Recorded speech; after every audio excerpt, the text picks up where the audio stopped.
Hello and welcome to the Susie Makes Craft channel, where we show a variety of crafts mainly at beginner level to enable you hopefully to take up a craft of your choice. Now today I'm going to be showing you how to make a granny stripe shawl, and this is the bottom of it, where I've also added some fringe and flowers. And it's not easy to pan this particular video camera, but so I'll show you the bottom, and then there's the top of it. Quite a large shawl this one is. Yeah, and there's the top of it. And all of this is made using yarns from my stash, which is all Stylecraft double knit. I only use Stylecraft acrylic double knit because it is, you can see, it is the softest, most beautiful acrylic yarn on the market, in my opinion, in the UK. And no, I'm not affiliated to Stylecraft or anyone in any way. So if you've always wanted to make yourself a granny striped shawl, then I am going to show you how to get started, because once you're started it's very addictive. Even starting to do this video, I'm thinking, actually I wouldn't mind making another one of those.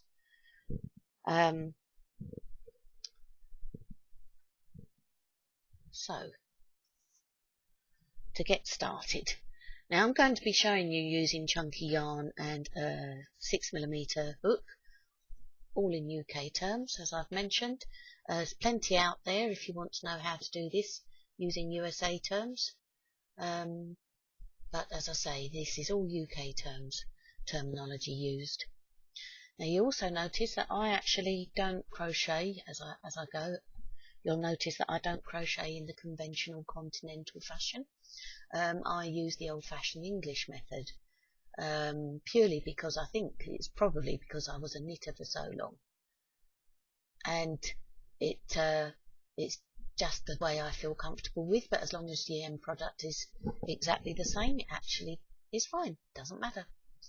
So to start your granny stripe shawl, you need to make your working loop. I have done other videos taking you right from making your working loop, which is the one that is on your hook, and how to do a crochet chain. So I'm going to do a chain 5, 2, 3, 4, 5.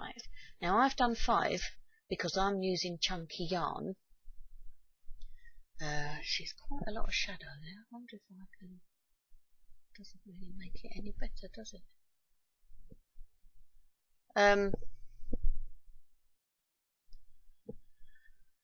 I'm using chunky yarn and a chunky hook as well, so it's easier to add an extra chain into my loop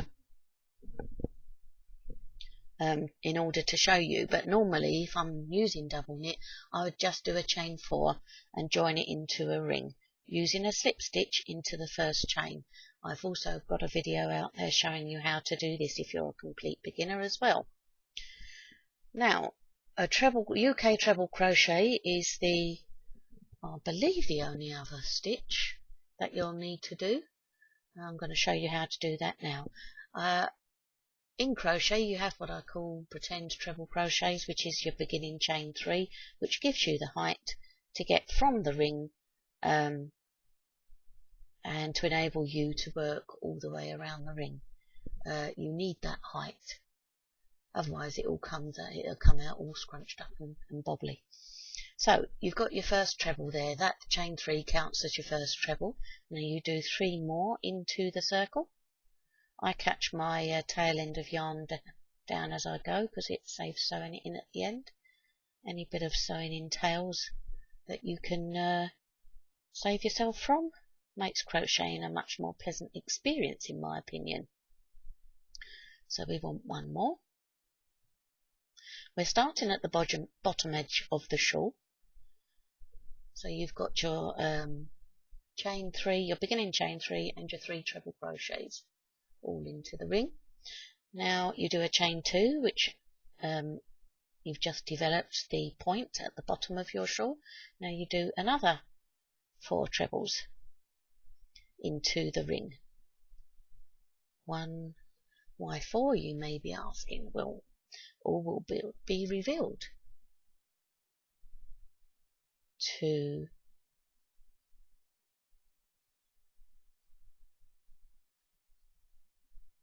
3,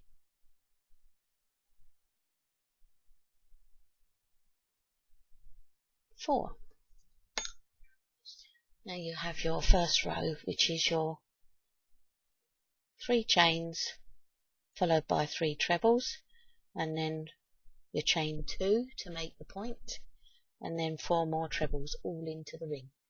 You'll see that's the side developing already. Now what you need to do the next row. So in order to create the height you need, I'm actually going to change colours, which might make it easier to see on video what I'm doing.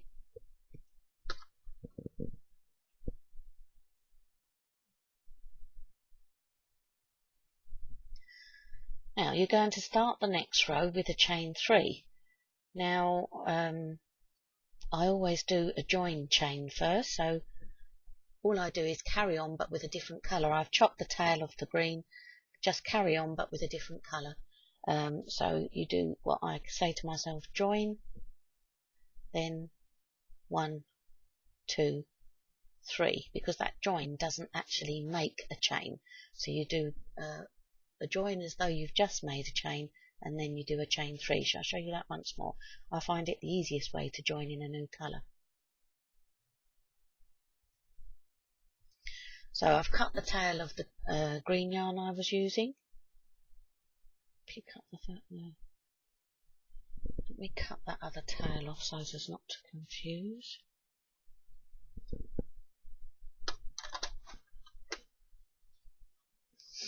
Right, so I've cut the yarn, the working yarn was green, I've cut that leaving a little tail to sew in, and now I hold the pink leaving just as long a tail to sew in later. And you want to chain 3 now, but you're joining in a new colour, so as though you're chained 4 in fact, but only 3 will show because the first one, which is your join, doesn't actually show.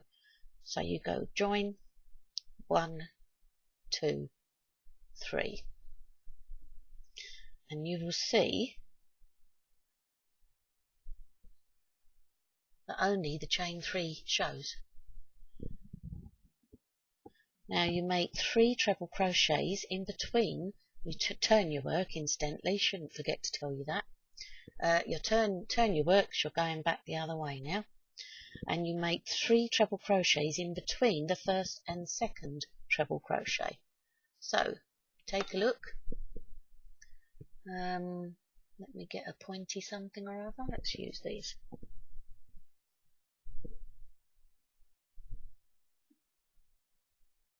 Now you see you've got 1, 2, 3, 4, the very in between the very first and second treble of that row. We are doing 3 treble crochets. Hold your tails out the way for now. I tend to sew those in because I think they look neater rather than catching those ones down as you go, which doesn't, to me, look so neat. So you've done your chain 3. Now in the gap between the first 2 trebles of the previous row, you do 3 treble crochets. So that's 2 and that's 3.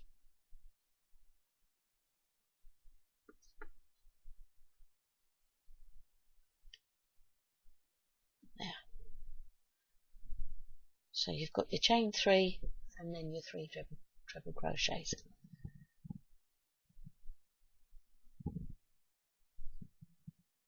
Now you skip those next 3 trebles and work your corner into the chain 2 space that you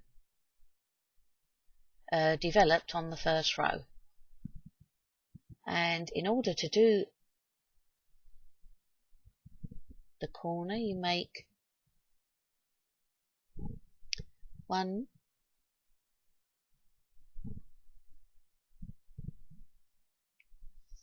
2, 3,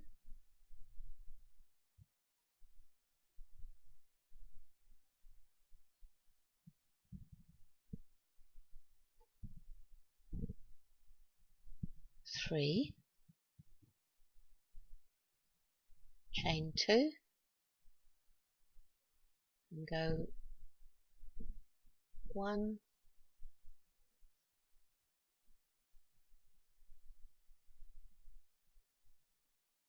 2,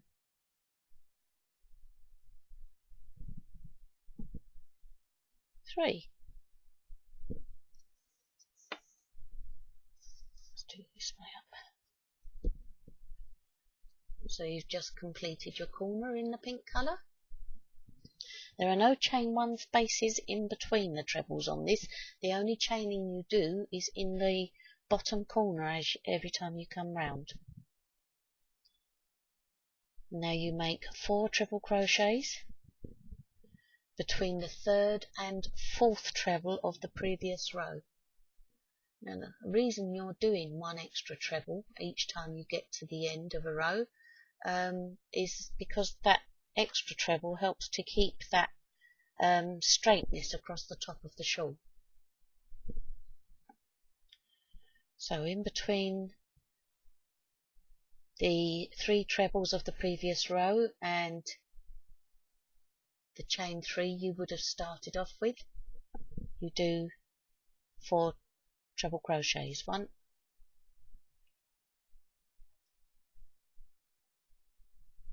2,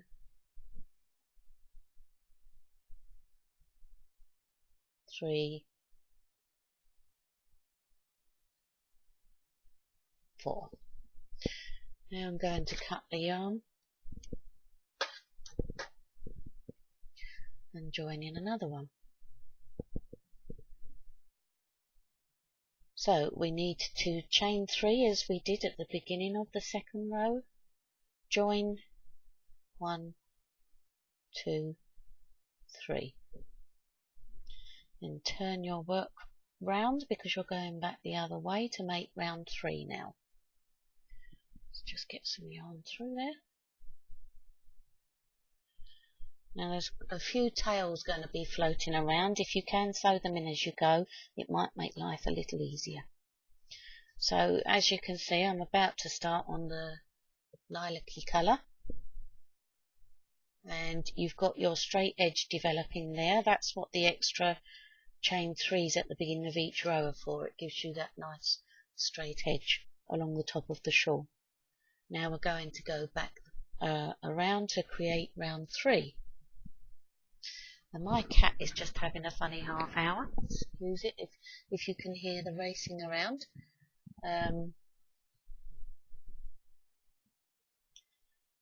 Maybe she's had too much catnip recently. Now you've done your chain 3, you've turned your work over, you're now ready to start round 3. So between the 1st and 2nd treble of the previous row, or it might be the chain, actually it's the chain 3 and the 2nd treble of the previous row, you do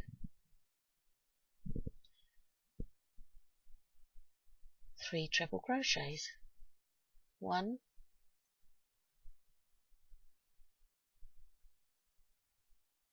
2,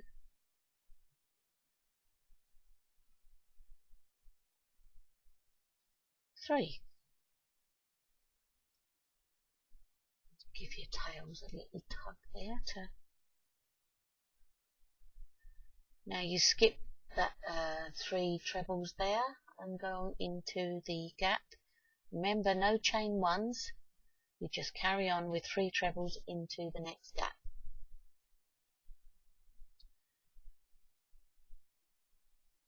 One,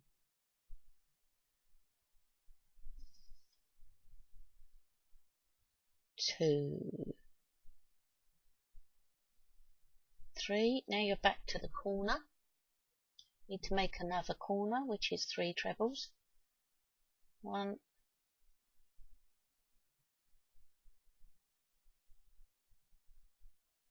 2,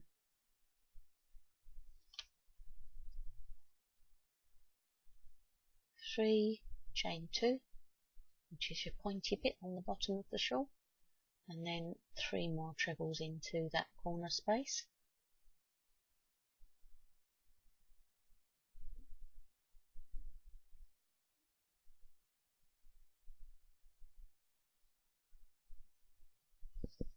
Now, no chain one, straight into the next gap in between the next treble clusters, and do 3 trebles. 1,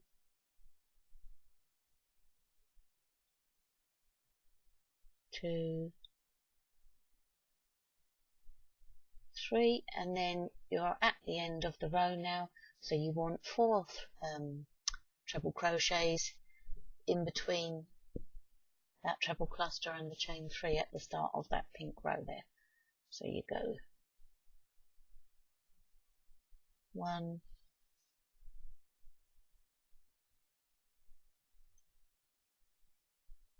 2,